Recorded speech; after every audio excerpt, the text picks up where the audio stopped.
सबसे पहले देखते हैं कि एक समान वर्तुल गति क्या होती है। एक समान वर्तुल गति को हम थोड़ी सी आसान भाषा में एक समान वृत्तीय गति भी कह देते हैं, इंग्लिश में से यूनिफॉर्म सर्कुलर मोशन कहते हैं। कहता है कि जब कोई एक वस्तु जो है एक समान चाल से किसी वृत्तीय पथ में घूम रही हो, कोई वस्तु एक समान चाल से वृत्तीय पथ में घूम रही हो, तो उसकी गति जो है वो एक समान वर्तुल गति कहलाती है। तो देखिए आसानी के लिए मैंने यहाँ स्क्रीन पर लिख भी दिया है कि जब कोई वस्तु एक समान चाल से वृत्तीय पथ में गति करती है तो उसकी गति एक समान वृत्तीय गति कहलाती है। अब इसके अगर आप उदाहरण देखें तो पृथ्वी के चारों ओर चंद्रमा की गति को आप लगभग एक समान वृत्तीय गति मान सकते हैं। इसी तरह से सूर्य के चारों ओर पृथ्वी की गति, या जैसे आपके पास एक घड़ी है तो घड़ी की सुई की जो अगर सिरा है, आगे जो टिप है, उसकी गति जो है आप क्या मान सकते हो, एक समान वर्तुल गति मान सकते हैं। या फिर कोई शिथिल चाल से वृत्तीय पथ में अगर कोई व्यक्ति घूमता है, ठीक, तो उसकी गति भी क्या है, एक समान वृत्तीय गति है। तो इस टाइप से हम इसके बहुत सारे उदाहरण दे सकते हैं। तो अब यहाँ पर कुछ खास बातें हैं जो नोट करने वाली हैं कि यहाँ पर चाल तो एक समान है, वस्तु की चाल एक समान है, लेकिन वेग एक समान नहीं होता। एक समान वर्तुल गति में क्या है मेन बात, यहाँ वेग समान नहीं होता, क्योंकि वेग और चाल में अंतर पता है ना। क्या होता है कि चाल में तो सिर्फ परिणाम होता है, ठीक, और वेग में उसके साथ दिशा भी जुड़ी होती है। जैसे उदाहरण के लिए मान लेते हैं कि कोई आदमी बिंदु ए से चला, ठीक, और बिंदु बी पर आ पहुंचा यहाँ पर, तो अगर इसकी चाल की बात करें तो इस रास्ते की लंबाई, मान लीजिए इस रास्ते पर ये 10 किलोमीटर चल पड़ा, 10 किलोमीटर लंबा रास्ता है ये, ठीक, और उसको 2 घंटे का समय लग गया, तो चाल तो होगी इसकी 10/2 यानी 5 किलोमीटर प्रति घंटा, ठीक। ये वैसे किसी भी दिशा में चलाओ कोई मतलब नहीं है, चाल तो हम ऐसे निकालते हैं, जबकि वेग कैसे निकालते हैं, वेग सीधी दिशा देखते हैं, ए से बी की तरफ भी कितना गया। मान लीजिए ए से बी का जो सीधी दूरी है वो 2 किलोमीटर है, ठीक, 2 किलोमीटर और घंटे कितने लग गए, 2, तो इसका जो वेग है वो 2/2 यानी 1 किलोमीटर प्रति घंटा निकलेगा। तो वेग में क्या होता है, दिशा भी साथ में होती है, ठीक। तो यहां आप देख सकते हैं कि चाल तो एक समान है, लेकिन दिशा जो है हर पॉइंट पे बदल जाएगी इसकी। अब वृत्तीय पथ में दिशा कैसे ज्ञात करते हैं, दिशा ज्ञात करने के लिए मान लीजिए वस्तु इस बिंदु पे है, इस बिंदु पे दिशा ज्ञात करनी है ना, तो यहाँ पर आप एक स्पर्श रेखा खींच दीजिए, ये लो स्पर्श रेखा खींच दी, तो स्पर्श रेखा जो है यहाँ पर वेग की दिशा देगी। यहाँ पर अगर हमें वेग की दिशा देखनी तो यहाँ स्पर्श रेखा खींच दो, यहाँ देखनी तो यहाँ स्पर्श रेखा खींच दो, तो आप देखोगे कि इस वृत्तीय पथ के हर एक बिंदु पर जो है वेग की दिशा बदलती रहेगी। तो यहाँ देखोगे आपकी इस वृत्तीय पथ पर कि हर एक बिंदु पर गति की दिशा बदलती रहेगी, गति की दिशा बदलती रहेगी तो वेग भी बदलता रहेगा, इसलिए वेग एक समान नहीं होता। और दूसरी बात जो है मेन कि क्योंकि यहाँ पर वेग लगातार बदल रहा है, और जब वेग लगातार बदलेगा तो गति त्वरित होती है। एक समान वर्तुल गति जो है क्या होती है, त्वरित गति होती है, ठीक। तो ये जो बातें मैंने आपको समझाई है ये मैंने यहाँ नोट्स में भी लिख दी है, और इन नोट्स का लिंक जो है आपको नीचे वीडियो के डिस्क्रिप्शन में मिल जाएगा। ठीक, तो आगे बढ़। अब देखिए, मान लेते हैं कि एक वस्तु जो है इस तरह से एक वृत्तीय पथ में एक समान चाल से गतिमान है, तो उस चाल को हम कैसे कैलकुलेट करेंगे, उस चाल की गणना कैसे करेंगे? तो उसके लिए हम एक सूत्र बनाते हैं कि यहां ये मान लेते हैं इस वृत्तीय पथ का केंद्र है और इसकी त्रिज्या होगी r। ठीक, तो जो वस्तु इस तरह से वृत्तीय पथ में है और एक समान चाल से चल रही है, तो उसकी जो एक समान चाल है वो हमें कैलकुलेट करनी है। और चाल का जो सूत्र है वो आपको पता है क्या है? दूरी बटे समय। तो इस वस्तु ने एक चक्कर पूरा करने में जो समय लिया है वो हम नोट कर सकते हैं।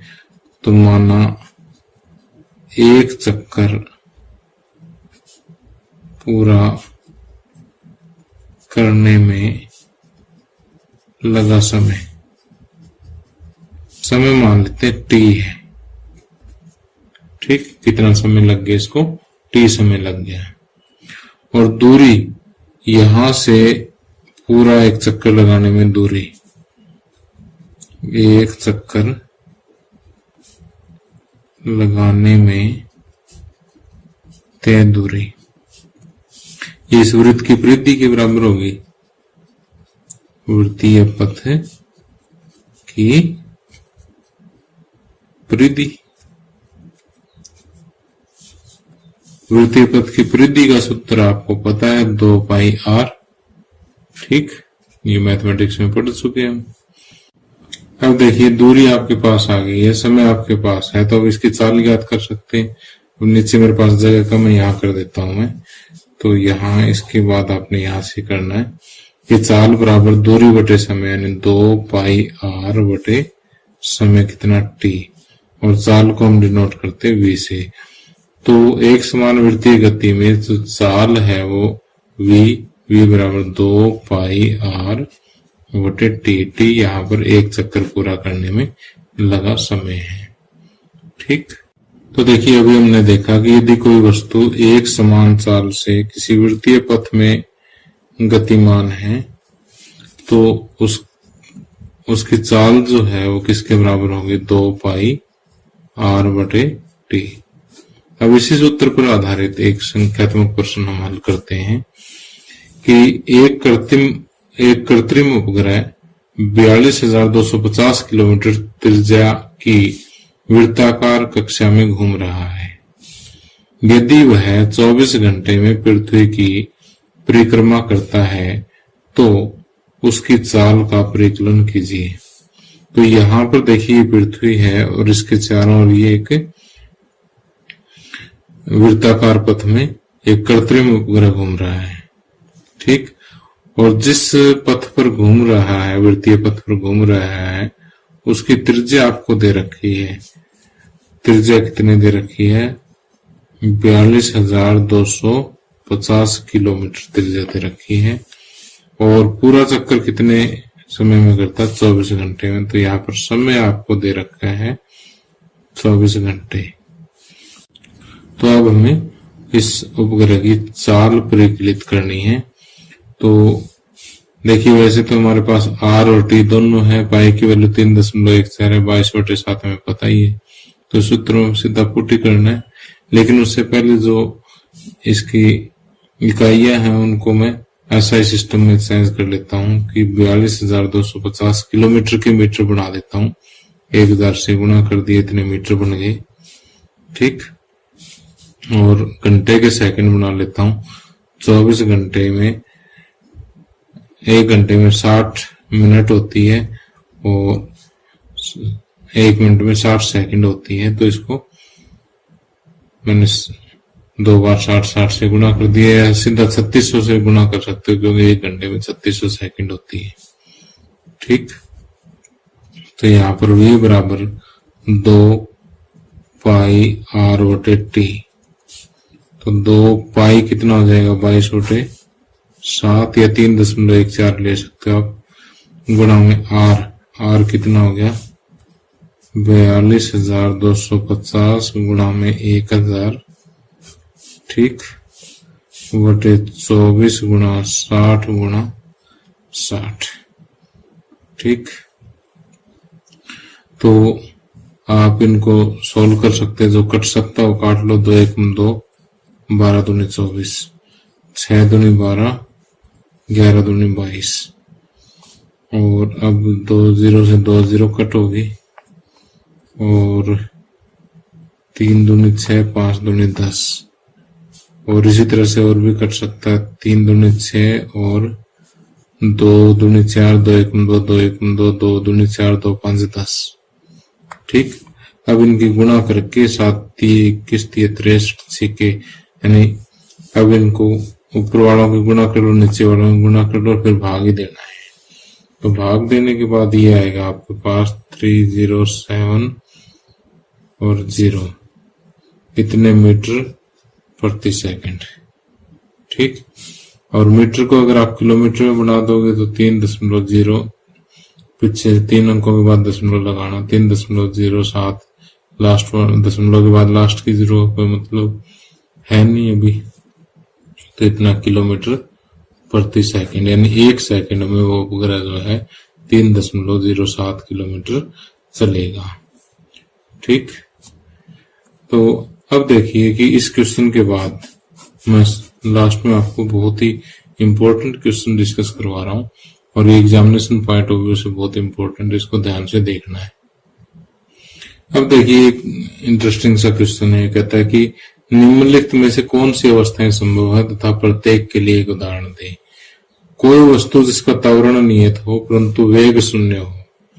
अब देखने में हर एक बच्चे को ऐसा लगेगा कि त्वरण है तो उसमें वेग तो हो गई, लेकिन मैं आपको ऐसा एग्जांपल देता हूं कि जैसे मान लेते हैं कि किसी ये जमीन है, जमीन से हम किसी वस्तु को या किसी गेंद को ऊपर की तरफ फेंकते हैं, तो जब ये हाईएस्ट पॉइंट पे जाती है ना तो इसका वेग 0 हो जाता है, लेकिन अभी भी इसमें त्वरण है। कितना त्वरण है?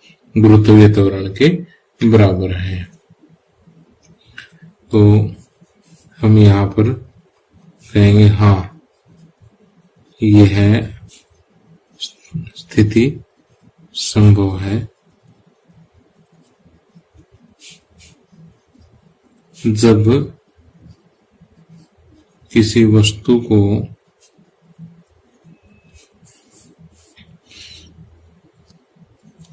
पृथ्वी तल से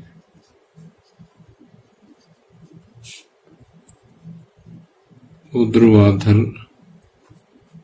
वर्टिकली अब ऊपर की ओर फेंका जाता है, ऊपर की ओर फेंका जाता है, तो वस्तु के उच्चतम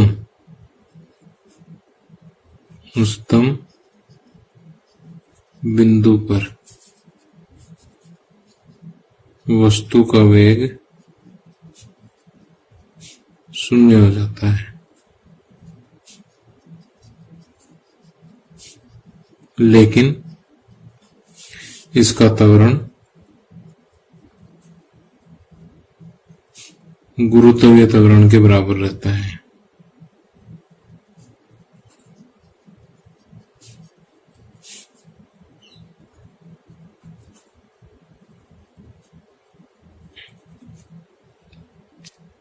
अब दूसरा क्वेश्चन देखिए कि कोई त्वरित वस्तु एक समान चाल से गति कर रही हो।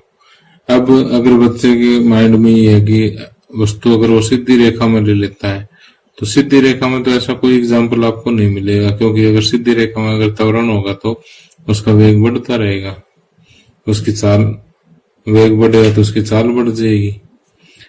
लेकिन यहां पर देखिए ध्यान से कि कोई त्वरित वस्तु एक समान चाल से गति कर रही हो, तो ये भी पॉसिबल है। कैसे? जैसे अभी मैंने आपको बताया कि यदि कोई वस्तु एक समान चाल से वृत्तीय पथ में गति कर रही है तो इसका वेग क्योंकि हर पॉइंट पर लगातार बदलता जा रहा है तो इसमें त्वरण होता है, ठीक। और इसकी चाल क्या होती है, शून्य होती है। तो यहाँ पर आपने लिख देना है, मैं बोल रहा हूं वही चीज लिखनी है। यदि कोई वस्तु एक समान चाल से वृत्तीय पथ में गति कर रही हो तो इसकी चाल तो एक समान है लेकिन इसमें त्वरण होता है। ये त्वरित गति का उदाहरण होता है, ठीक, क्योंकि इसका वेग लगातार बदलता रहता है। तीसरा, कोई वस्तु किसी निश्चित दिशा में गति कर रही हो तथा त्वरण उसके लंबवत हो, तो इसका आंसर भी हम ये यूनिफॉर्म सर्कुलर मोशन यानी एक समान वृत्तीय गति का उदाहरण दे सकते हैं। क्योंकि जैसे मान लेते हैं कि वस्तु का वेग यहाँ है तो इसका त्वरण हमेशा ही केंद्र की तरफ होता है, और ये आपको पता है कि वेग की दिशा यहाँ स्पर्श रेखा की दिशा में है और त्वरण जो है वो केंद्र की तरफ है। तो वृत्त की त्रिज्या स्पर्श रेखा पर हमेशा लंबवत होती है, ठीक है।